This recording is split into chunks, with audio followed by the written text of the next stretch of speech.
வணக்கம் and welcome to the show interesting info. April 21 இன்னைக்கு ட்ரெண்டன்ஸ் டே அப்படின்னு சொல்லிட்டு பிரேசிலில் ஒரு டே செலிப்ரேட் பண்ணுறாங்க. இது மக்கள் வச்ச செல்ல பேர். இவரோட ஒரிஜினல் நேம் என்னான்னு பார்த்தீங்கன்னா ஜோக்கியம் ஜார்ஜ் சில்வர் ஜேவியர் அப்படின்றது தான். இவர் சின்ன வயசுலேயே தன்னுடைய பெற்றவங்களாம் இறந்ததுக்கப்புறம் ஒரு டாக்டர் ஆகணும்னு சொல்லிட்டு அப்படியே பல் மருத்துவராக மாறுறாரு. அதுக்கப்புறம் பார்த்தீங்கன்னா இந்த பிரேசில்கிட்ட நிறைய சுரண்டிகிட்டு இருக்கிறாங்க இந்த போர்ச்சுகல் அப்படின்றத கண்டுபிடிச்சிட்டு, சரி இதுக்காக நம்ம ஒரு எதிர்ப்பு தெரிவிச்சாகணும் அப்படின்னு சொல்லிட்டு இன்கான்ஃபிடன்ஸ் மிரியா அப்படின்னு சொல்லிட்டு ஒரு கேங்கை உருவாகுறாரு. இந்த கேங்குக்கு அப்புறம் பார்த்தீங்கன்னா நாட்டில் அந்த போராட்டங்கள்ன்றது வலுக்க ஆரம்பிச்சு தான் அவங்களுக்கு சுதந்திரம் கிடச்சிது. பட் இருந்தாலும் அந்த கேங்கில் இருக்க ஒருத்தரே வந்து இவரை போட்டு குத்துறாரு. ஸோ 1792 இவருக்கு தூக்கு தண்டனையும் விதிச்சிடறாங்க. அவர் இறந்தும் போயிடுறாரு. பட் ஆனால் பல வருடங்கள் கழிச்சு 1889 இவங்களுக்கு குடியரசுன்றது கிடச்ச உடனே நமக்கு முக்கியமான பர்சன்ஸ்லாம் யாரா அப்படின்னு பார்த்தா முதல் ஆள் இவர் தான். ஸோ இந்த ட்ரெண்டன்ஸை வந்து நம்ம பாராட்டி ஆகணும்னு சொல்லிட்டு அவருக்காக உருவாக்கப்பட்ட ஒரு தினம் தான் பார்த்தீங்கன்னா ட்ரெண்டன்ஸ் டே அப்படின்னு சொல்லிட்டு பிரேசிலில் ஒரு டே செலிப்ரேட் பண்ணுறாங்க ஏப்ரல் 21. நெக்ஸ்ட் இந்தியாவில் இன்றைக்கி 3 டே செலிப்ரேட் பண்ணுறாங்கப்பா. ஒன்று மகாவீர் ஜெயந்தி, 24வது தீர்த்தங்கராக இருந்தவர் இவர்.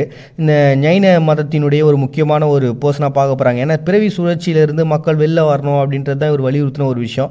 ஸோ அதே மாதிரியும் ஒரு வாழ்ந்து காட்டினார் அப்படின்ற ஒரு விஷயங்கள்லாம் நினைவு கூர்ந்து அவர் செலிப்ரேட் பண்ணுறதுக்காக உருவாக்கப்பட்டதுன்னு தான் பார்த்தீங்கன்னா மகாவீர் ஜெயந்தி அப்படின்னு சொல்லிட்டு இந்தியாவில் ஒரு டே செலிப்ரேட் பண்ணுறோம் ஏப்ரல் 21.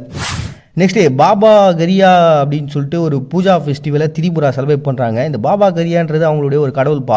இது வந்து ஒரு அருவமான ஒரு கடவுளாக பார்க்குறாங்க. பட் ஆனால் இந்த கடவுளுக்கே நிறைய சர்ச்சைகள் இருக்குது. காரணம்னா சில பேர் வந்து இவர் விநாயகரனுடைய ஒரு முறை அப்படின்னு சொல்லிட்டு வழிபாட்டு முறை அப்படின்னு சொல்லிட்டு ஒரு பக்கம், இன்னொரு பக்கம் பார்த்தீங்கன்னா இவர் வந்து சிவன் தான் அப்படின்னு சொல்லிட்டு நிறைய எழுத்தாளர்கள் இவர் வந்து குறிப்பிட்றாங்க. இதுதான் வந்து இவங்க கும்பிட்டுங்கிறாங்க அப்படின்னு சொல்லிட்டு. இந்த பூஜையில் என்ன பண்ணுவாங்க அப்படின்னா சும்மா ஒரு மூங்கிலால் செஞ்ச ஒரு கம்பத்தை நிற்க வச்சுட்டு அதில் வந்து பார்த்தீங்கன்னா நிறைய அலங்காரங்கள்லாம் பண்ணி வச்சுறாங்க. அதுக்கப்புறம் இவங்க பலி கொடுக்குறதுக்காக சில கோழிகள்லாம் எடுத்து வந்து அதில் விட்டுட்டு போயிட்டாங்க ஒரு சின்ன கட்டை மாதிரி கட்டிட்டு.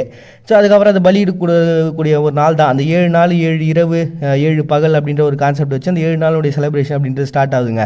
அண்ட் பாகிஸ்தான்லையும் பார்த்தீங்கன்னா கோரியா அப்படிங்கிற இந்த சிவனையே கும்பிடக்கூடிய ஒரு கேங் ஒருத்தவங்க இருக்கிறாங்க அப்படின்ட்டு மேபி அவங்களுக்கு ஏதாவது ஒரு தொடர்புகள் இருக்கலாம் அப்படின்ற மாதிரி விஷயங்களும் போதுப்பா. ஸோ இது எப்படியோ இன்றைக்கி திரிபுராவில் பாபா கரியா பூஜா ஃபெஸ்டிவல் அப்படின்னு சொல்லிட்டு செலிப்ரேட் பண்ணுறாங்க ஏப்ரல் 21. நெக்ஸ்ட்டு சிவில் சர்வீஸ் டே அப்படின்னு சொல்லிட்டு ஒரு டேங்க. இது வந்து 2010 கணக்குப்படி இந்தியாவில் மட்டும் பார்த்தீங்கன்னா கிட்டத்தட்ட 50,000 பேர் கீழே 6.4 மில்லியன் மக்கள் வந்து வேலை செஞ்சுக்கிறாங்க. இந்த அரசு ஊழியர்களாக நம்ம கொண்டாடணும்னு சொல்லிட்டு அவங்களால உருவாக்கப்படுதான். ஸோ அரசு ஊழியர்களாக வேலை செய்கிறவங்களை கொண்டாடணுன்றதுக்காக உருவாக்கப்பட்ட ஒரு தினம் தான் பார்த்தீங்கன்னா சிவில் சர்வீஸ் டே அப்படின்னு சொல்லிட்டு இந்தியா செலிப்ரேட் பண்ணுறோம் ஏப்ரல் 21. நெக்ஸ்ட் தஜிகிஸ்தானில் இன்றைக்கி சயின்ஸ் டே அப்படின்னு சொல்லிட்டுப்பா. 1951 எஸ்எஸ்ஆர் அறிவியல் அகாடமின்றது இவங்க உருவாகினாங்க. ஸோ அதனால தான் சூஸ் பண்ணி இன்றைக்கி இந்த சயின்ஸ் டே. ஏன்னா உலக நாடுகள் ஏகப்பட்டது பயங்கரமாக இனோவேஷன்றதை கண்டுபிடிச்சினே போகிறாங்க.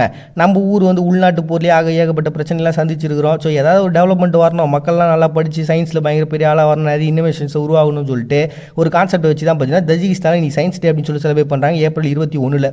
நெக்ஸ்ட் வியட்நாமில் இன்றைக்கி புக் டேன்னு சொல்லிட்டு செலிப்ரேட் பண்ணுறாங்க. இது ஃபஸ்ட் டைம் அவங்களுடைய புக்கானது ரிலீஸ் ஆன அந்த விஷயத்தை தான் பார்த்தீங்கன்னா டேட்டா சூஸ் பண்ணிடுறாங்க. 2014 இந்த ஜனாதிபதி என்ன பண்ணிடுறாரு, அது பாருங்க மக்கள்லாம் படிக்கிறது ரொம்ப இம்பார்ட்டன்ட், அப்போ தான் உலக அறிவுன்றது நமக்கு கிடைக்கும் அப்படின்ற ஒரு பேசிக்கான கான்செப்டை வச்சு இந்த புக் டே உருவாகிறாரு. அப்படி உருவாகின நாள் தான் பார்த்தீங்கன்னா வியட்நாமில் புக் டே அப்படின்னு சொல்லி செலிப்ரேட் பண்ணுறாங்க ஏப்ரல் 21. நெக்ஸ்ட்டு கார்டினி டே அப்படின்னு சொல்லிட்டு இந்தோனேஷியாவில் ஒரு டேங்க. இங்கே வந்து முதல் பெண்ணியவாதியாக அவங்க நாட்டில் பார்க்கப்படுறாங்க. இங்கே ஒரு பெரிய இடத்து குடும்பத்தை சார்ந்தவங்கன்றதுனால பார்த்தீங்கன்னா இவங்க இந்த டச்சுக்காரங்களுடைய நியூஸ் பேப்பர்ஸ்லாம் படிக்கிறதுன்றது கொஞ்சம் அதிகமாக வச்சுருந்தாங்க. அதை படிக்கும்போது அவங்க தெரிஞ்சுது, ஆகா அவங்க ஊரில் பெண்களுக்கு இவ்வளோ பெரிய சப்போர்ட் இருக்குதா, என்னடா இது நம்ம ஊரில் பெண்கள் இப்படி இல்லையே அப்படின்னு சொல்லிட்டு அதுக்காக ரொம்பவுமே வருத்தப்பட்டாங்க. அதனால் பார்த்தீங்கன்னா நிறைய விஷயங்களில் மாற்றணும் அப்படின்ற ஒரு ஆர்வம்ன்றது அவங்ககிட்ட இருந்தது. ஸோ அவங்க இறந்ததுக்கப்புறம் என்ன ஆகுதுன்னா அவங்க லெட்டர்ஸ்லாம் எழுதி அவங்களுடைய நண்பர்களுக்கு அனுப்புனாங்களே, அதெல்லாம் ஒன்றா தொகுத்து எழுதி பார்த்தா அதில் அவ்வளோ விஷயங்கள் இருக்குது. பெண்களுக்காக இவங்க இவ்வளோ நாலேஜபிளாக யோசிச்சிருக்காங்களே அப்படின்னு சொல்லிட்டு அவங்கள செலிப்ரேட் பண்ணுன்றதுக்காக உருவாக்கப்பட்ட ஒரு தினம் தான் பார்த்தீங்கன்னா கார்டினி டே அப்படின்னு சொல்லிட்டு இந்தோனேஷியாவில் ஒரு டே வந்து அனுசரிக்கிறாங்க ஏப்ரல் 21. நெக்ஸ்ட்டு ஹீரோயிக் டிஃப்ரென்ஸ் வெராக்ரஸ் டே அப்படின்னு சொல்லிட்டு மெக்சிகோவில் ஒரு டேங்க. இது என்னென்னா அமெரிக்காவுக்கு இவங்களுக்கு நடந்த ஒரு சின்ன சலசலப்பு தான். இவங்க என்ன பண்ணிட்டாங்கன்னா தீவிரவாதிகள் நினச்சின்னு கொஞ்சம் பேர் பிடிச்சின்னு வந்துடுறாங்க. அமெரிக்கானுடைய படை வீரர்கள் தெரிஞ்சதுக்கப்புறம் ரிலீஸ் பண்ணுறோன்னு சொல்லிட்டு 24 மணி நேரத்தில் ரிலீஸும் பண்ணிட்டாங்க. பட் ஆனால் அமெரிக்காவினுடைய படை வீரர்கள் என்ன பண்ணிட்டாங்க, நீங்கள் எங்களுக்கு எழுத்துப்பூர்வமாக கொடுங்க அப்படின்னாங்க, அதுவும் கொடுத்துட்டாங்க.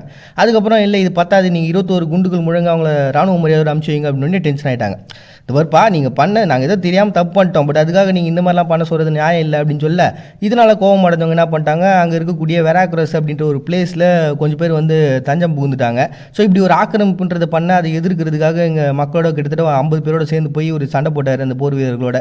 ஸோ அதுக்கு எதிர்ப்பு தெரிவித்த அந்த ஒரு விஷயம் பார்த்திங்கன்னா நமக்கு ஒரு பெரிய லெவலில் நம்மளுடைய பவர் என்னன்றதை காமிச்ச நாள் அப்படின்ட்டு. ஏன்னா அவங்க வந்ததுக்கப்புறம் ஒரு 6 மாதம் அங்கேயே அப்படியே டேரா போட்டாங்க. அதுக்கப்புறம் தான் இவங்களுக்கு அங்கேருந்து ஒரு பெரிய விடுதலைன்றது கிடச்சிதுப்பா. ஸோ இப்படி ஃபஸ்ட்டு ஒரு டிஃபென்ஸ் பண்ணாங்க இல்லையா, அதை வந்து நினைவு கூறன்றதுக்கு அப்புறம் தான் ஹீரோயிக் டிஃபென்ஸ் வெராக்ரஸ் டே அப்படின்னு சொல்லிட்டு மெக்சிகோ டே வந்து அனுசரிக்கிறாங்க April 21. World creativity and innovation day அப்படின்னு சொல்லிட்டுங்க. இது வேர்ல்டு வைடில் இருக்கக்கூடிய ஐரோப்பிய நாடுகளால் வந்து அனுசரிக்கக்கூடிய ஒரு நாள். இதில் என்னென்னா கிரியேட்டிவிட்டிவாக நம்ம யோசிக்கிறது அப்படின்றது அங்கீகரிக்கணும் அப்படின்ட்டு தான். பட் ஆனால் அது வந்து மனித குலத்துக்கு எதிரான நிறைய இன்னோவேஷன்ஸை உருவாக்கிது. அதனால் அதில் கொஞ்சம் கான்சன்ட்ரேஷன் பண்ணுங்கள். நம்மளுக்கு எந்த ஃப்யூச்சரில் பாதிப்பும் ஏற்படுத்தாத விளைவை ஏற்படுத்தாத ஒரு பொருளை கண்டுபிடிக்கணும். அதுக்கு என்னென்ன நாலேஜபிளாக இருக்காங்களோ அவங்களாம் வந்து அங்கீகரிங்கப்பா, அவங்களாம் அவார்டு கொடுங்க அப்படின்னு சொல்லிட்டு 2017 இது அதிகாரப்பூர்வமாக அறிவிச்சாங்க. அப்படி உருவான ஒரு நாள் தான் பார்த்தீங்கன்னா world creativity and innovation day அப்படின்னு சொல்லிட்டு செலிப்ரேட் பண்ணுறாங்க ஏப்ரல் 21. நெக்ஸ்ட் ரஷ்யாவில் லோக்கல் செல்ஃப் கவர்மெண்ட் டே அப்படின்னு சொல்லிட்டு ஒன்றுங்க. நம்ம ஊரை பொறுத்த வரைக்கும் இந்த தமிழ்நாடு, கேரளா, கர்நாடகான்னு சொல்லிட்டு தனித்தனி பகுதியாக நம்ம இருக்கிறோம். ஸோ ஒரு கூட்டாட்சி பிரதேசம் அப்படின்றதால நம்ம எல்லாரும் சேர்ந்து ஒரு பிரதமர் தேர்ந்தெடுப்போம். பட் ஆனால் அவங்க டேரெக்டாக அவங்க சூஸ் பண்ணிடுறாங்க. பட் இருந்தாலும் இந்த கீழே இருக்கக்கூடிய சின்ன சின்ன பிளேஸ் ஆண்டுகிட்டு இருக்க அதை கண்ட்ரோல் பண்ணிட்டு இருக்கவங்ககிட்ட தான் வந்து பெரிய பவர்ன்றது இருக்கும். அதே மாதிரி அந்த நாட்டு மக்களுக்கு என்னென்ன தேவையில்லை அப்படின்றது டிசிஷன் எடுக்கக்கூடிய அளவுக்கு ஒரு பவராக இருக்காங்களே, அவங்க நம்ம செலிப்ரேட் பண்ணோம் அப்படின்னு நினச்சாங்க. ஸோ அதனால பார்த்தீங்கன்னா 1785 ஃபஸ்ட் டைமே உங்களுக்குலாம் லீகலாக ஒரு நீங்கள் ஆள்றதுக்கு உங்களுக்கு தகுதி இருக்குப்பா அப்படின்னு சொல்லிட்டு ஒரு லாவை வந்து போட்டாங்க. இது எம்ப்ரஸ் கேத்ரின் அப்படின்ற ராணி பண்ணாங்க. ஸோ அதனால் சூஸ் பண்ணி தான் பார்த்தீங்கன்னா புதின் இந்த டேவை சூஸ் பண்ணி ரஷ்யாவில் லோக்கல் செல்ஃப் கவர்மெண்ட் டே அப்படின்னு சொல்லிட்டு அதுக்காக வேலை செய்கிற அந்த பர்சன்ஸ் எல்லாம் செலிப்ரேட் பண்ணுறதுக்காக உருவாக்கப்பட்ட ஒரு தினமாக வந்து செலிப்ரேட் பண்ணுறாங்க ஏப்ரல் 21. எல்லாம் ஒரு நாள் மாறிடும், சும்மா உட்காந்து மாறிட போகிறதில்ல. அந்த நாள் வரதுக்கு நம்ம என்னெல்லாம் பண்ணுமோ அந்த வேலையை பண்ணால் தான் அந்த நாளே நமக்கு வரும். மறுபடியும் எல்லாரும் நாளைக்கு வந்து சந்திக்கிறாரு உங்ககிட்ட விடைபெறுவது. அவங்க பாயிண்ட் நீங்கள் பார்த்துட்டு இருக்கீங்க. இந்த நிகழ்ச்சி இன்ட்ரெஸ்டிங் இன்ஃபோ.